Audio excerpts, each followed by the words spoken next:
Vamos continuar lendo esse livro excelente, Educando Meninos, de James Dobson.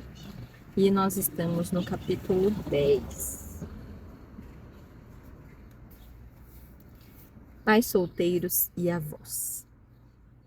Há muitos anos, quando Shirley e eu éramos recém-casados, ela estava sozinha em casa certa tarde. A campainha tocou inesperadamente e minha mulher foi atender. Na porta se encontrava uma jovem, mal vestida, no fim da adolescência. Ela imediatamente se pôs a falar de memória uma porção de coisas sobre as escovas domésticas que vendia. Shirley ouviu por alguns minutos e depois disse amavelmente: Sinto muito, mas não precisamos de mais escovas. Obrigada por ter vindo. A mocinha abaixou a cabeça e disse: Eu sei, ninguém mais as quer.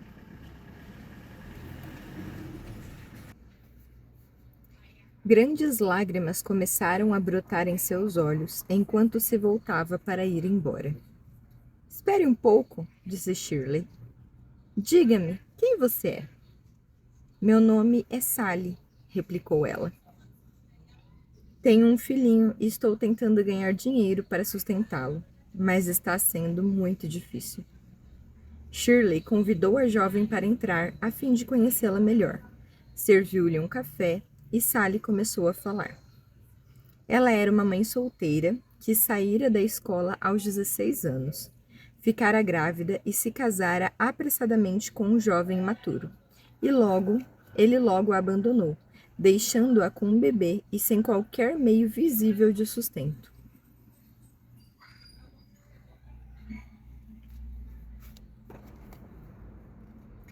Por estar desesperada e não ter outras habilidades, aceitara o emprego de vendedora de escovas de porta em porta.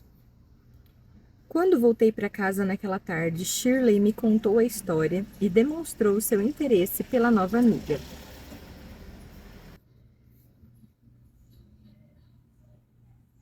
Entramos no carro e fomos até o endereço de Sally, que Sally dera. Ela morava num prédio de apartamentos numa rua movimentada.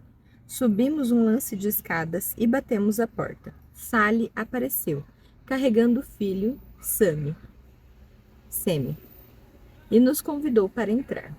Depois de conversar um pouco, perguntei o que eles haviam comido no jantar. Ela me levou à cozinha e mostrou uma lata de macarrão vazia. Aquilo era tudo.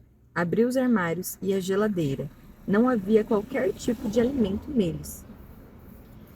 Pusemos Sally e Sammy no carro e fomos até um supermercado próximo.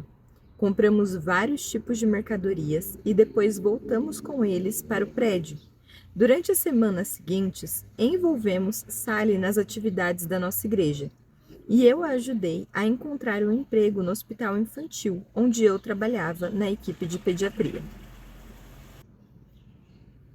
Ela foi gradualmente se aprumando e mais tarde mudou-se para a região de Los Angeles.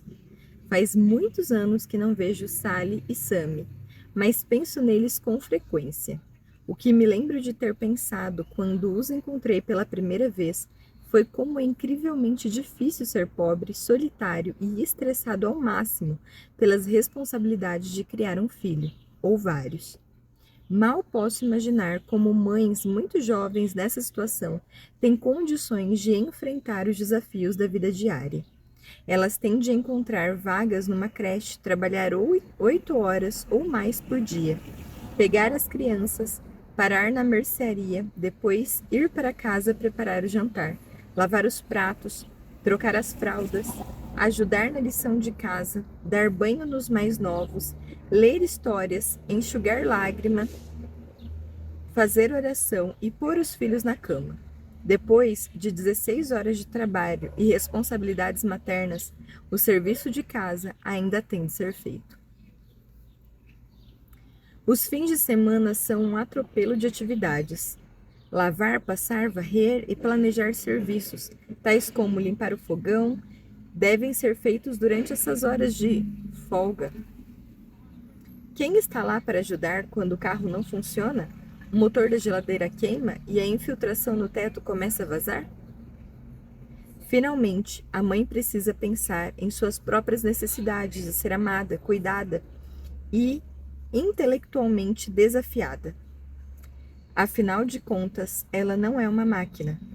Vou dizer-lhe francamente que a tarefa de mãe solteira, especialmente das jovens e pobres, é o trabalho mais duro em todo o universo. E o meu maior respeito e admiração estão reservados para aquelas que fazem isso com excelência. Os pais solteiros também merecem nossos elogios, tentando desesperadamente ser mães de seus filhos necessitados. Ser mães, né? Falando para os pais solteiros, de seus filhos necessitados. Nosso foco nesse capítulo, porém, serão as mães, por causa dos problemas especiais que elas enfrentam ao tentar criar meninos. Recebemos cerca de 250 mil cartas, telefonemas e respostas por e-mail em nosso programa Foco na Família todos os meses. Alguns de mães solteiras. Este é um desses bilhetes comoventes. Fui casada por 30 anos, mas meu marido morreu recentemente. Preciso agora de sua ajuda. Diga-me, como devo comportar-me no papel de solteira? Preciso aprender a divertir-me sozinha, saber o que dizer, o que fazer e não fazer. Diga-me, como voltar para uma casa vazia, não sendo necessitada, não tendo ninguém para cuidar e ninguém com quem compartilhar a minha vida? Como aprendo a ter novamente a alegria de viver? Casei-me com meu segundo namorado e foi meu melhor amigo, meu amante, meu companheiro. Como encontrar novamente o amor? Qualquer namorado que tivesse não ia querer falar sobre meu marido, mas não vou conseguir esquecer os últimos 30 anos e negar que eles aconteceram. Diga-me, onde procurar respostas? E será que essas respostas existem? Sinceramente, Kelly. Esta mulher viverá novamente, mas vai levar algum tempo antes que suas feridas sarem e seu coração se cure. Reproduzi essa carta e as outras afirmações anteriores para aumentar a sensibilidade de todos nós para as dificuldades dos que sofreram a perda de um ente querido por morte, abandono ou divórcio. É uma das experiências mais traumáticas da vida. O que estamos descrevendo aqui envolve um grande número de pessoas em meu país e no resto do mundo, e suas fileiras estão crescendo exponencialmente. Segundo os números do censo publicados em maio de 2001, a família continuou sua espiral descendente que começou no início da década de 1970. De fato, a queda é agora livre e desimpedida. Nosso jornal local, em Colorado Springs, The Gazette, gritou a notícia em sua manchete: a família está desaparecendo. Numa coluna escrita por Don Feder no jornal The Boston Herald, o título principal era A Família Nuclear em Dissolução. Alan Carlson, do Centro Howard para a Família, disse: estamos avançando para uma sociedade pós-família. Misericórdia. É lamentável e preocupante que essas avaliações sejam verdadeiras. Esta instituição, ordenada por Deus, que prevaleceu em quase todas as culturas da Terra durante mais de 5.000 anos, está se dissolvendo diante dos nossos olhos. Essas são algumas das mais perturbadoras descobertas do relatório. As casas, chefiadas por parceiros sozinhos, cresceram quase 72% durante a última década, a maioria delas envolvendo pessoas que vivem juntas sem casamento. As casas, chefiadas por mães solteiras, aumentaram mais de 25%, e as chefiadas por pais solteiros cresceram quase 62%. Meu Deus! Pela primeira vez, as famílias nucleares caíram abaixo de 25% dos lares. 1/3 das crianças nasceram de mães solteiras, 33%. em comparação com apenas 3,8% em 1940. Mediante outros estudos, ficamos sabendo que a coabitação aumentou cerca de 1000% em 1960. Estamos também vendo um número crescente de mulheres solteiras, na casa dos 20 ou 30 anos, que, como a atriz Jodie Foster, decidiram ter e criar filhos sozinhas. Em essência, as velhas proibições contra o divórcio e a coabitação estão desaparecendo.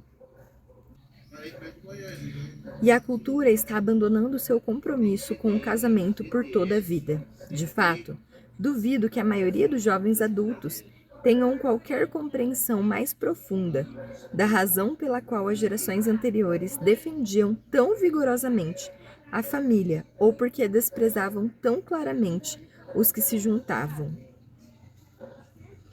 Era por violarem os princípios da moral bíblica profundamente arraigados na cultura. Esse sistema de crenças quase desapareceu. Agora, o índice de divórcios é, na verdade, maior, por uma pequena margem entre os cristãos do que entre os que não professam qualquer fé. Essas mudanças sociais representam uma decadência crescente com implicações em longo prazo para o futuro.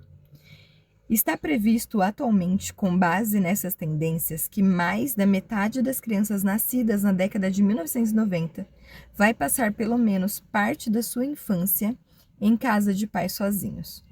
Os Estados Unidos já são o líder mundial na porcentagem de pais solteiros, e esse número está subindo vertiginosamente. O que acontecerá se o casamento tornar-se realmente obsoleto ou em grande parte irrelevante de agora em diante? Ele projeta um mundo em que cada criança terá várias mães e pais, talvez 6 ou 8 avós e dezenas de meios-irmãos.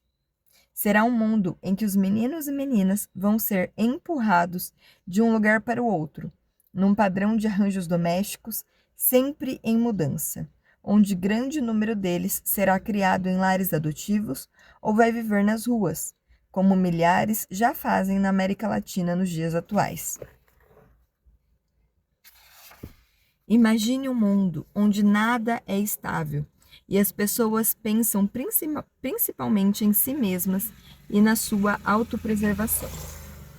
Em suma, a morte das famílias produzirá um mundo caótico que será devastador para as crianças. Se a gente olhar, estamos em 2026, já está acontecendo muita coisa assim, né? Muito. Em vista da crise nacional que parece estar surgindo no horizonte, poderíamos pensar que o governo americano estaria tentando desesperadamente apoiar a instituição do casamento e fazer todo o possível para restaurá-la a uma posição de saúde e vitalidade. O oposto é verdade. Nossos líderes políticos têm sido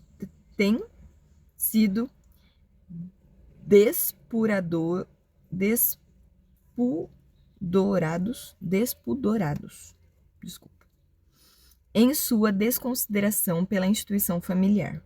Quando Margaret Montagne, conselheira da política interna da Casa Branca, para o presidente George W. Bush, foi perguntada durante uma entrevista sobre a sua reação ao relatório do censo, ela replicou: "Penso que eu responderia a isso. E daí?" Seu comentário estabelece um tipo de recorde por sua ignorância. As famílias americanas estão se desintegrando. Todavia, Montagne disse com efeito: "Quem se importa?" O ponto perturbador é que esta mulher está sentada no nível mais alto do governo, oferecendo conselhos todos os dias aos homens mais poderosos da terra. Senhor, tenha pena de nós. Infelizmente, a resposta petulante dela reflete a atitude desdenhosa em relação às famílias, que está sendo geralmente expressa entre os funcionários em Washington. Quanto tempo faz desde que você ouviu um de nossos líderes proeminentes falar a respeito das pressões sobre o casamento e da necessidade desesperada de nosso governo ajudar? Na ausência de auxílio de nossos líderes ou de qualquer outro, a família continua a dividir-se. Enquanto isso acontece, nossos filhos são os que mais sofrem. Bárbara Dayful Whitwaite, escrevendo em seu aplaudido artigo Dan Quayle tinha razão, disse a respeito dos estresses exprimidos por meninos e meninas quando suas famílias se separam. Toda essa incerteza, num lar de um só dos pais, pode ser terrível para os filhos. Quem quer que conheça crianças sabe que elas são criaturas profundamente conservadoras. Gostam que as coisas continuem como estão. Esta tendência é tão pronunciada que certas crianças chegam a pedir o mesmo sanduíche de creme de amendoim e geleia durante anos a fio. As crianças são especialmente firmes em suas ideias quando se trata de família, amigos, vizinhos e escolas. Todavia, quando uma família se separa, todas essas coisas podem mudar. O romancista Pat Conroy observou que cada divórcio é a morte de uma pequena civilização. Ninguém sente isto mais agudamente do que os filhos. É verdade. Cynthia Harper, da Universidade da Califórnia, São Francisco, e Sarah McLennan, de Princeton, estudaram o fenômeno da ausência do pai, levando ao que veio a ser chamado de Pesquisa Nacional da Juventude. Os pesquisadores identificaram 6.403 meninos entre 14 e 22 anos e depois os seguiram até o início da casa dos 30. Estas são algumas das suas principais descobertas. 1. Os filhos das mães sozinhas correm maior risco de uma tendência para a violência, aparentemente porque passaram menos tempo com os pais. A criança nascida fora do casamento tem 2,5 vezes mais probabilidade de passar tempo na prisão. 2. O sustento da criança não faz diferença no que diz respeito a um menino crescer para tornar-se criminoso. Ao que parece, a situação econômica da mãe solteira não é o fato principal, mas a ausência do pai. 3. A terceira conclusão é ainda mais surpreendente. O número muito pequeno de meninos adolescentes no estudo que viviam só com o pai não tinha mais probabilidade de cometer crimes do que os meninos de famílias intactas. Por quê? Talvez porque os homens que não se casam, mas cuidam sozinhos dos filhos, são pais especialmente dedicados. Sei que essas são notícias desagradáveis para as mães sozinhas. Gostaria de poder dizer que encontrar outro marido oferecerá uma solução. Infelizmente, a pesquisa confirma que o novo casamento de um dos pais, no geral, piora as coisas para os meninos. Segundo o estudo, os meninos que vivem nas casas de padrastos tinham quase 3 vezes mais probabilidade de terem problemas com a polícia do que os de família intactas. As desvantagens para os jovens nessas novas famílias são similares às dos que não vivem com qualquer dos pais. Ao que parece, os padrastos e os filhos quase sempre competem pelo tempo, atenção e recursos da mãe biológica, criando conflito e amargura. Unir duas famílias também apresenta alguns desafios únicos e perturbadores. Posso dizer-lhe que a noção de que uma mãe e um pai, ambos com 3 filhos, podem criar uma família grande e feliz sem conflitos ou rivalidade é um mito. As coisas não acontecem assim, embora muitas famílias combinadas eventualmente se juntem às suas novas circunstâncias. Durante os primeiros anos, pelo menos, é típico que um ou mais filhos vejam um novo padrasto ou madrasta como usurpador. Sua lealdade à memória do pai ou à mãe que se afastaram pode ser intensa. Para eles, acolher um recém-chegado de braços abertos seria uma traição. Isto coloca o padrasto ou a madrasta numa situação impossível. Além do mais, é comum que um dos filhos ocupe o vácuo de poder deixado por um dos pais. Esse jovenzinho se torna o esposo substituto. Não estou falando de questões sexuais. Pelo contrário, o menino ou a menina começa a relacionar-se com o pai que ficou, mas como um igual. A posição que acompanha esse papel de apoio é muito sedutora, e o jovem não quer geralmente desistir dela. Há um problema ainda mais sério que ocorre nas famílias reconstituídas. Ele está ligado aos sentimentos do novo marido e da esposa em relação aos filhos. Cada um é irracionalmente dedicado à sua própria carne e sangue, enquanto ele ou ela apenas conhecem os outros. Quando ocorrem brigas ou insultos entre os dois grupos de crianças, os pais são quase sempre parciais com aqueles que trouxeram ao mundo. A tendência natural é que os membros da família combinada se agrupem em campos armados, nós contra eles. Se os filhos sentirem a tensão entre os pais, vão explorá-la para ganhar poder sobre os irmãos. A não ser que essas questões sejam esclarecidas e trabalhadas, batalhas terríveis podem ocorrer. Em vista desses desafios, fica aparente porque as probabilidades de um segundo e terceiro casamentos serem bem-sucedidos são consideravelmente menores do que as do primeiro. É possível combinar famílias com sucesso e milhares fizeram isso. Mas a tarefa é difícil. E se você escolher esse caminho, pode necessitar de ajuda para conseguir bom resultado. É por tudo isso que insisto com os que estão planejando casar-se de novo, que busquem aconselhamento profissional o mais cedo possível.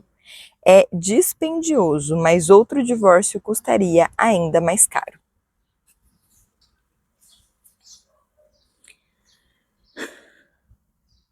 Existe outro problema que reluto em mencionar, mas as mães sozinhas que já estão provavelmente desanimadas com a perspectiva que descrevi. Mas devo fazê-lo. Segundo um estudo dos pesquisadores canadenses Martin Day e Margot Wilson, as crianças de idade pré-escolar nas famílias com padrastos ou madrastas têm 40 vezes mais probabilidade de sofrer abuso físico ou sexual do que nas famílias intactas.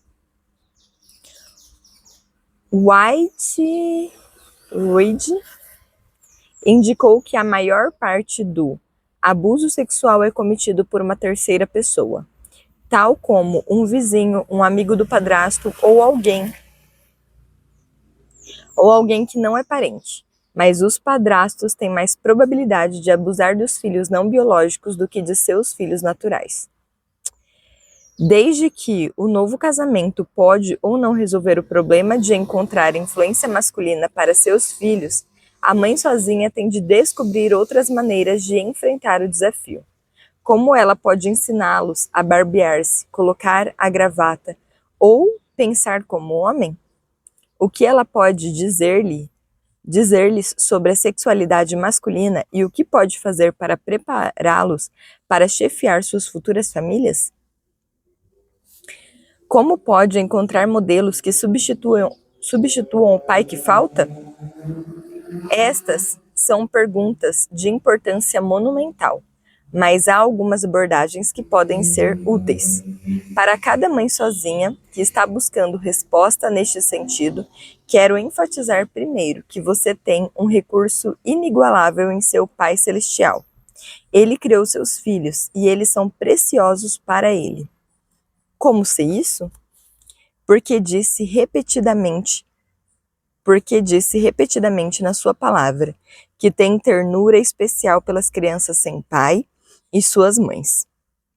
Há muitas referências nas Escrituras às dificuldades que elas enfrentam. Por um exemplo, Deuteronômio 10, capítulo 10, do verso 17 ao 18.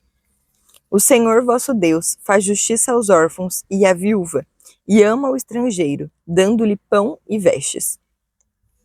Deuteronômio capítulo 27, verso 19. Maldito aquele que perverter o direito do estrangeiro, do órfão e da viúva. Salmos, capítulo 68, verso 5. Pai dos órfãos e juiz das viúvas, é Deus em sua santa morada. Zacarias, capítulo 7, verso 10. Não oprimas a viúva, nem o órfão, nem o estrangeiro, nem o pobre. A mensagem é muito clara. O Senhor está vigiando os oprimidos, os pobres, os tiranizados e o órfão de pai. Ele também se preocupa com os seus filhos. Está esperando que você peça sua ajuda. Vi respostas milagrosas. A oração em favor dos que buscam o seu auxílio no que pareciam situações impossíveis. Minha esposa Shirley foi produto de um lar destruído. Seu pai era alcoólatra, abusava da família e gastou seus magros recursos num bar local. O casamento acabou em divórcio. Nesse momento crítico, a mãe de Shirley percebeu que precisava de ajuda para criar os seus 2 filhos sozinha e enviou-os então a uma igreja evangélica na vizinhança.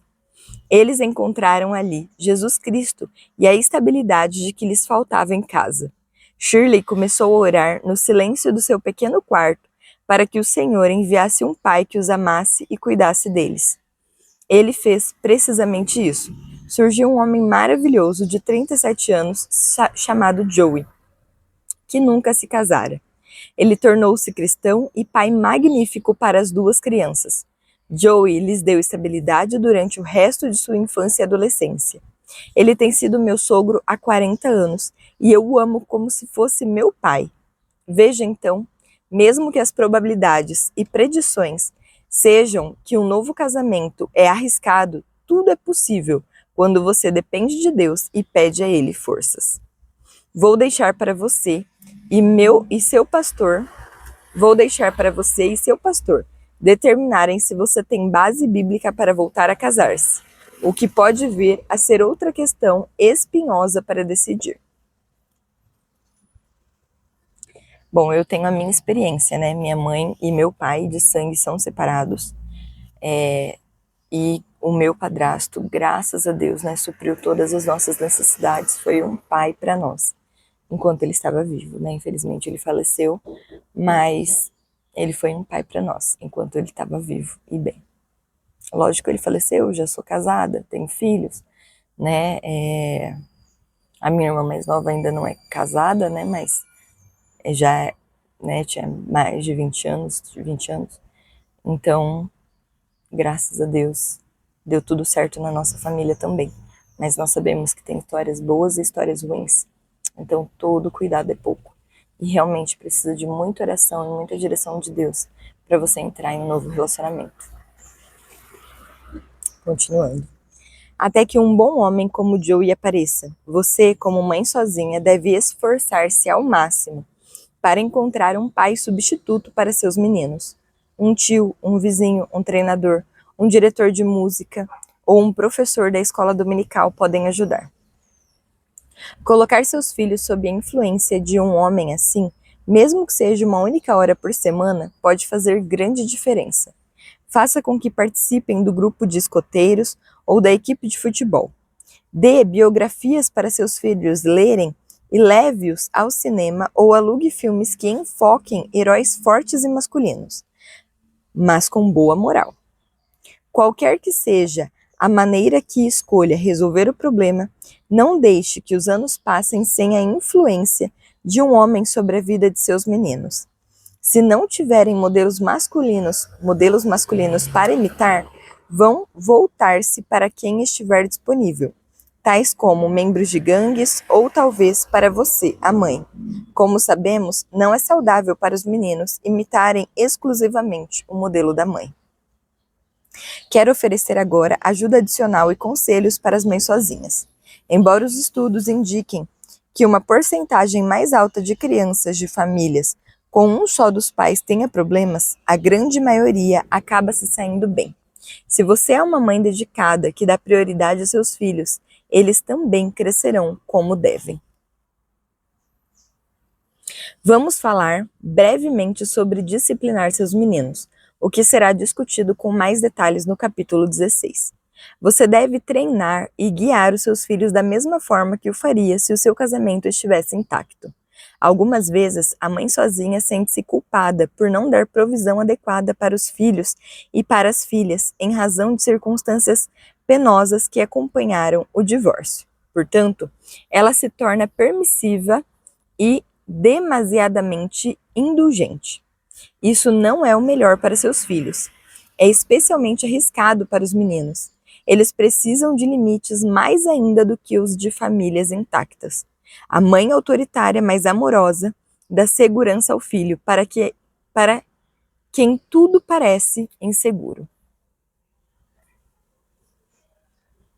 Não tenha medo, lidere, castigue quando for necessário, abrace-os quando precisarem de afirmação e faça com que pensem que você sabe o que está fazendo e para onde vai, mesmo quando não tenha uma diretriz.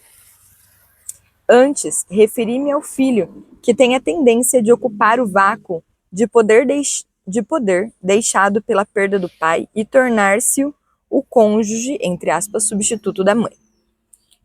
Não deixe que isso aconteça. Um menino que está tentando tornar-se adulto instantâneo é ainda criança e não deve ser sobrecarregado com as responsabilidades e cuidados de adulto. Não conte a ele todos os seus temores íntimos e suas ansiedades, mesmo que ele pareça capaz de lidar com isso.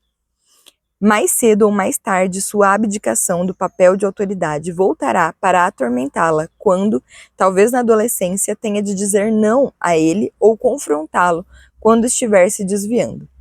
Este cônjuge substituto pode ser uma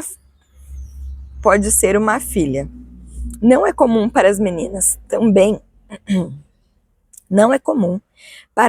também aspirarem a esse papel. Todavia, essa atitude não é boa para o filho de qualquer sexo.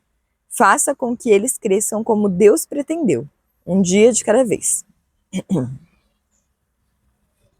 E agora, algumas ideias para as mães sozinhas que buscam desenvolver características masculinas nos filhos. Deborah Gordon escreveu no The Virginian Pilot, Norfolk, VA, um artigo interessante sobre agressão natural, chamado O Filhinho da Mamãe. Você pode achá-lo útil. Segue-se um trecho. Neste Natal, Suzanne Rhodes fez uma coisa que jurara não fazer. Colocou armas de brinquedo debaixo da árvore. Com 4 filhos de 9 a 15 anos, Suzanne decidira anteriormente que nunca compraria armas para eles, nem permitiria que entrassem em sua casa. Em vez disso, ela seguiu o programa politicamente correto, não sexista, para criar meninos na década de 1980 e 1990. Comprar para eles brinquedos do gênero neutro, como blocos e quebra-cabeças. Quando os amigos chegaram para brincar levando pistolas de brinquedo, ela os fazia deixar as armas na porta. Não tinha jeito. Havia uma porção de dedos fumegando lá, diz a mãe de Chesapeake. Mas este ano, depois de passear pelos campos de batalha da Guerra Civil, ler livros e assistir a filmes com os filhos sobre as muitas guerras deste país, Suzanne mudou de ideia. Pensei muito a respeito, disse ela, que tem também uma filha de 6 anos e cujo marido é oficial da Marinha. Eles estão lá, brincando de jogos de guerra. Não estão matando por matar. Estão mostrando a sua agressividade como meninos. Há uma lição entre jogos de guerra e guerra para os homens, e acho que nunca podemos extirpar deles, porque homens e mulheres são maçãs e laranjas. Aí está o X do problema. Quando você fala com mães criando filhos, aí está o X do problema. Quando você fala com mães criando filhos, será que aspiramos ao máximo infâncias não sexistas, do gênero neutro, seguindo a teoria de que podemos moldar a criança principalmente por meio do ambiente e exemplo? Ou aceitamos que os meninos e as meninas são inerentemente diferentes e ensinamos os nossos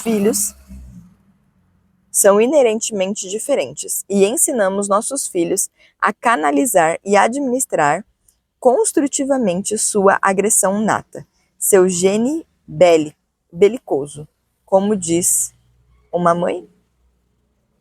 A melhor resposta, em minha opinião, é a última, a voz. Vou mencionar agora as pessoas que vão mais provavelmente dar-lhe a ajuda de que você precisa. Estou me referindo aos avós maternos ou paternos. Estes têm a responsabilidade dada por Deus de influenciar seus netos, e a maioria deles está mais do que disposta a isso. Nossa organização acabou de publicar um livro útil que pode estimular algumas ideias. É chamado The Gift of Grandparenting, O Dom de Ser Avós, de Eric Wingen. Estes são alguns trechos que vão, espero, não só motivar os pais sozinhos a procurar seus pais, como inspirarão também os avós a se envolverem mais com os netos. Essas são as palavras consideradas de Eric Wingen. Os jovens que visitam os avós, com poucas exceções, fazem isso por desejarem, no geral com muito empenho, a companhia dos mais velhos. A mesma avó que ganhava de mim no xadrez quando eu tinha 39 anos, tornou-se amiga em quem eu podia confiar aos 19. Ela me escrevia cartas longas e cheias de notícias da família. Quando eu voltava para a casa da faculdade, conversávamos. E sabe de uma coisa? Vovó queria escutar-me. Em breve descobri que ela ficava fascinada com o que eu contava e ela tinha mais tempo para ouvir-me do que meus pais. Para seus netos adolescentes ou adultos solteiros, talvez o entretenimento mais importante que possa dar-lhes é ouvir quando eles falam.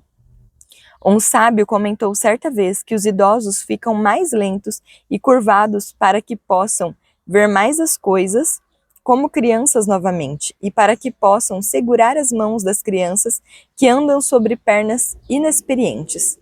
Aquele inseto na calçada, a lesma debaixo da folha de couve, o passarinho puxando a minhoca da terra molhada pela chuva. Essas são as coisas que as crianças pequenas e seus avós notam. Nossos netos vivem em lares imperfeitos, criados por pais imperfeitos.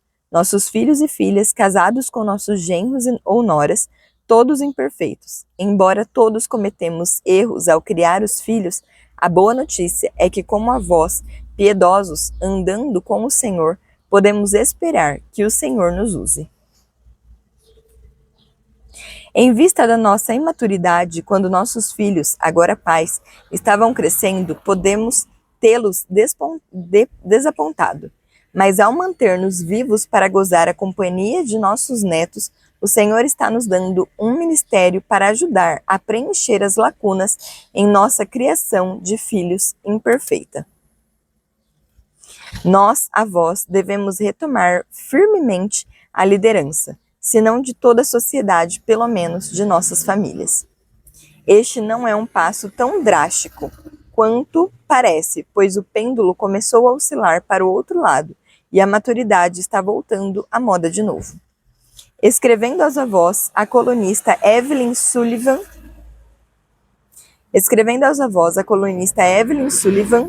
resumiu um estudo.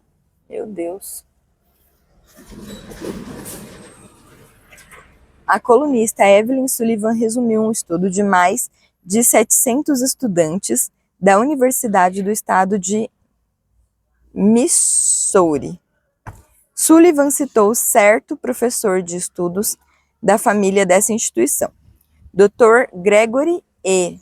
Kennedy, que descobriu que depois do divórcio esses alunos achavam que o papel dos avós fora ainda mais importante em sua vida do que nos lares que permaneceram intactos. A maioria dos avós, quer os pais tenham ou não se divorciado, tem interação regular com os netos, conforme descoberto pelo estudo do Dr. Kennedy. De modo significativo, quase todos os estudantes se sentiam mais próximos dos avós maternos do que dos paternos. Isso é importante para os avós maternos, desde que num processo de divórcio, os filhos são geralmente colocados sob a custódia da mãe. Como avós, desejamos ajudar nossos netos a entrarem na idade adulta. Podemos fazer isto melhor quando compreendemos que esses jovens, que na maior parte do tempo são descuidados e felizes, estão sofrendo durante os anos mais difíceis da vida, da puberdade ao início da maturidade. Nós criticamos amavelmente o seu comportamento quando necessário. Estabelecemos diretrizes e expressões quando confiados aos nossos cuidados. Assim, como não criticaríamos a peruca ou o penteado de um adulto, evitamos comentários pessoais sobre nossos adolescentes adultos, emergentes cujas almas já podem ter sido estraçalhadas e pisoteadas no fogo cruzado da escola ou nos conflitos em casa. Mas, acima de tudo, apoiamos, ouvimos, oramos e amamos. Os avós não só são necessários hoje para desempenhar papel de apoio para seus filhos e filhas, como também um número surpreendente deles ficou com a plena custódia dos netos. Eles criaram os filhos há muitos anos e pensaram que seu trabalho de pais tinha terminado.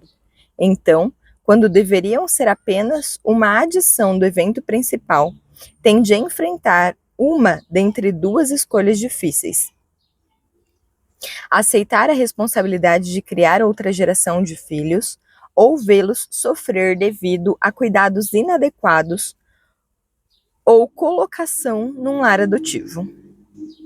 Não é assim que as famílias foram destinadas a funcionar. Isto representa outro aspecto da desintegração conjugal e filhos nascidos fora do casamento. Eu precisaria de outro livro, ou muitos deles, para cobrir essa questão em profundidade, mas ela merece nossas orações e pensamentos criativos. Não posso concluir esta discussão sem falar diretamente e talvez ousadamente aos cristãos, que vivem em famílias intactas. Você tem lido este capítulo sobre os desafios enfrentados por pais sozinhos. Espero que considere as maneiras em que poderia ajudar. Homens, o que vocês acham de levar os filhos de mães sozinhas com seus próprios filhos para uma pescaria ou um jogo de futebol? Façam esses meninos sem pais saberem que se interessam por eles. Respondam às suas perguntas e ensinem-nos a jogar bola ou a defender e atacar. Esta não é uma simples sugestão casual minha. É um mandamento divino. Lembre-se das escrituras que citei sobre a compaixão de Deus pelos órfãos. Jesus mostrou esse mesmo amor pelos jovens. Ele carregou meninos e meninas em seu colo e disse: quem receber uma criança em meu nome, a mim me recebe. Mateus 18:5. As mães casadas espero que se estendam à mãe solteira, como Sally, e a ajudem a enfrentar a tarefa de criar filhos. Cuidem dos filhos dela para que ela possa sair de vez em quando. Compartilhem seus recursos financeiros com os que têm menos e as incluam em suas atividades nos feriados. Vocês podem impedir que uma mãe solteira se desespere, dando a ela apenas um pouco de encorajamento e auxílio. O Senhor vai recompensá-las por cuidar de alguém que necessita demais de uma amiga. É verdade.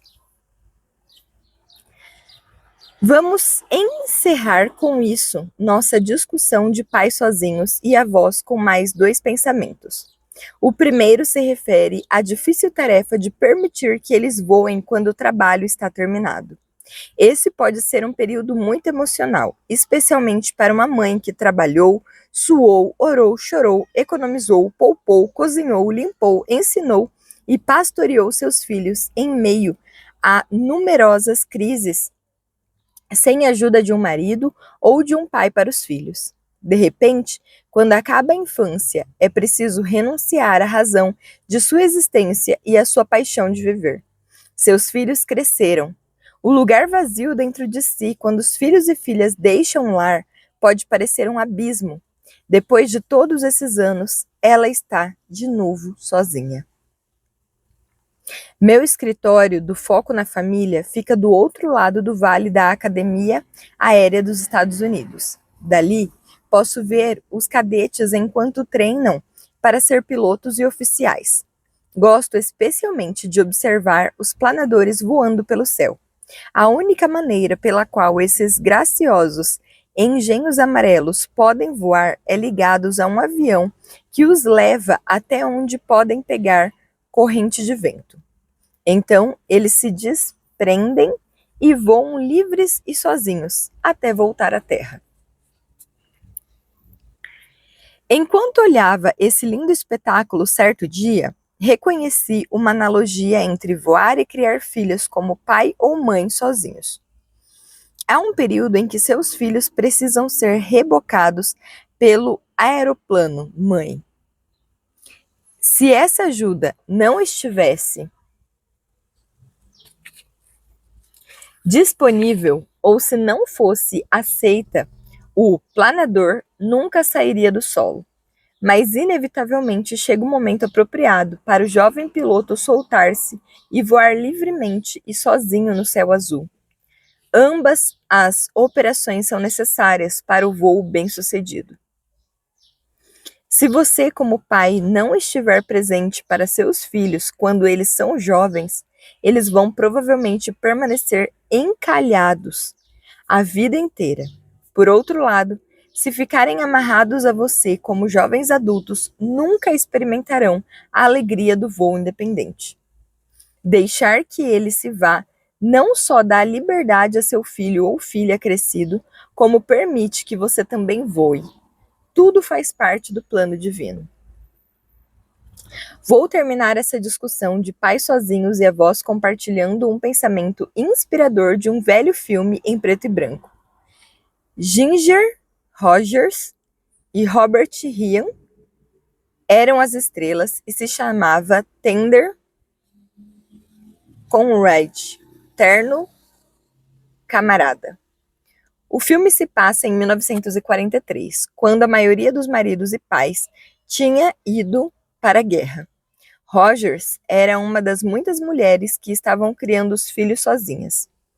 Certo dia, ela recebeu o temido telegrama do Departamento de Guerra, que começava: "Lamentamos informá-la. Seu marido fora morto em combate." Ginger imediatamente correu para o quarto do filho, onde a criança dormia no berço. Ela o agarrou nos braços e, depois de alguns momentos juntos, a mãe falou essas comoventes palavras ao filho: "Acorde, Chris. Sinto muito acordá-lo deste jeito, mas tenho de falar com alguém. Não posso me abrir com ninguém lá embaixo, porque estão celebrando um casamento. Você é o único a quem posso contar. Acho que isto é de fato algo privado entre você e mim. Suponho que daqui a alguns anos estarei ainda contando a você como fiquei ali, ao lado do trem."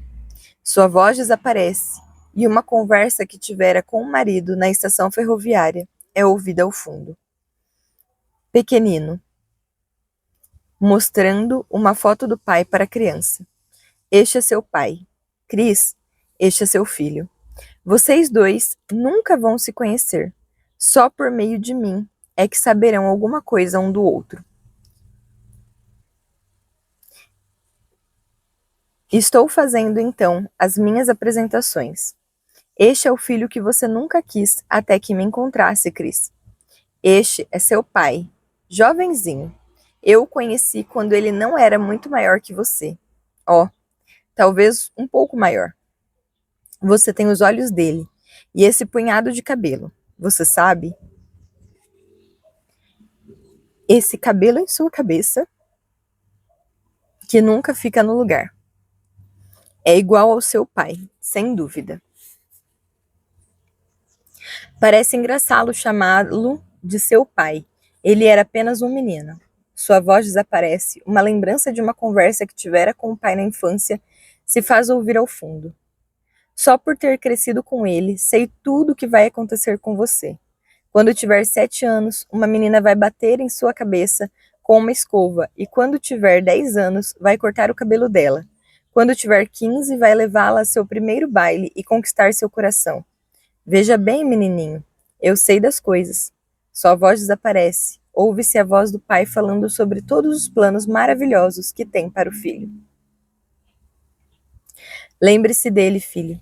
Lembre-se de seu pai enquanto viver. Ele era um homem excelente, Cris. Nunca fez discursos, mas partiu e morreu para que você tivesse mais oportunidades do que ele quando crescesse. Não as mesmas oportunidades, mas outras melhores. Ele pensava muito em você, a seu modo. Nunca se esqueça disso, garotinho. Nunca. Não deixou dinheiro para você. Não teve tempo. Nem milhões de dólares, clubes de campo ou carrões brilhantes para você, meu querido. Só lhe deixou o melhor mundo em que um menino pode crescer. Ele o comprou para você com a sua vida. Essa é a sua herança. Um presente pessoal de seu pai. A voz dela desaparece. Ouve-se a voz do pai falando sobre o que é a guerra ao fundo. Mais uma coisa. Enquanto você for vivo, não deixe ninguém dizer que ele morreu por nada. Porque se deixar que digam isso, está permitindo que chamem seu pai de tolo. Permitindo que digam que ele morreu sem saber o porquê. Ele morreu por uma boa causa, menininho. E se você atrair, se deixar que ela se vá um dia, se permitir que alguém faça com que a despreze, que brigue para sair dela, seria então como se também estivesse morto. Agarre-se então a ela, meu filho. Prenda-a com os seus dedinhos. Tire-a das mãos de seu pai e segure-a bem alto, com muito orgulho. Ela fica de pé e fala com o retrato do pai. Não se preocupe, Cris. Ele vai crescer para ser um homem bom. Boa noite, Cris, para o retrato. Boa noite, Cris, para o filho. A gente precisa valorizar o que a gente tem enquanto está vivo. Perguntas e respostas. Oi, Dr. Dobson. Meu nome é Cristina e tenho 9 anos de idade. Gosto muito de meus avós. Escrevi uma poesia sobre aonde gosto de ir quando estou na casa da minha vovó e do meu vovô. Há um lugar em que gosto de me esconder. Há um lugar onde há amor. É o jardim da minha vovó. Quando tudo está silencioso, eu fico bem quieta e ouço as árvores e o noitibó cantando. Há um lugar onde gosto de me esconder. Há um lugar onde há amor. É o jardim da minha vovó. É o jardim da minha vovó. Obrigado, Cristina. Gostei demais da sua poesia. Você deve ter avós muito especiais. Espero que continue escrevendo. Você é muito talentosa. Jesus ama você, Cristina. E eu também. Tenho 7 netos que acho maravilhosos. Mas não sei como conversar com eles quando estamos juntos. Faz muito tempo que não sou mais jovem. Como posso conversar com essas crianças e atraí-las para mim? Sobre o que devo falar com elas? As crianças gostam de falar sobre coisas divertidas e engraçadas. Elas gostam de jogar e resolver quebra-cabeças, assim como olhar gravuras. Quando você entra no mundo delas, nesses e em outros pontos de interesse, E se não for rabugento e exigente, elas se abrirão para você. Tudo o que tem a fazer é dar-lhe seu tempo e atenção. Desse jeito não vai conseguir tirá-los do seu colo. Agora, quanto ao que conversar com seus netos, uma das maiores contribuições que pode fazer é falar sobre a história de sua família desde o começo, sobre os obstáculos vencidos e o que tornou única a sua história. A consultora de educação e autora Sherry Fuller aplicou a letra de uma velha canção africana a esta responsabilidade. Ela incluía esta linha: quando uma pessoa idosa morre, é como se uma biblioteca pegasse fogo. Você é a biblioteca para seus netos, podendo ligá-los ao passado. É sua obrigação e privilégio, em minha opinião, dar-lhe senso de identidade na família. Minha bisavó ajudou a criar-me durante meus primeiros anos. Quando eu tinha 3 ou 4 anos, lembro-me dela contando-me histórias sobre a sua vida na fronteira. Contou como ficava sentada em sua cabana de madeira à noite e ouvia os leões da montanha descerem as ladeiras à procura de porcos. Descrevia experiências fascinantes que me ajudaram a compreender como a vida era diferente naquele tempo. As horas que passamos juntos nos ligaram um ao outro. As histórias narradas por ela estão ainda vivas em minha memória e me ajudaram a gostar de história, um assunto que me fascina até hoje. Sugiro que reúna seus netos e comece a contar-lhes histórias do seu passado, seu namoro com a avó deles, como ela era e por que se apaixonou por ela. Conte depois como veio a conhecer Jesus Cristo e o que ele fez por você. Penso que vai fazer com que seus netinhos acabem comendo na sua mão. E agora terminamos o capítulo 10. O próximo capítulo é o 11, que é o Vamos em Frente. Deus abençoe você, sua casa e sua família. Até o próximo capítulo, próximo dia de leitura. Curte, comenta, compartilha. Dá uma olhadinha aqui também na legenda, que tem várias coisas legais ali.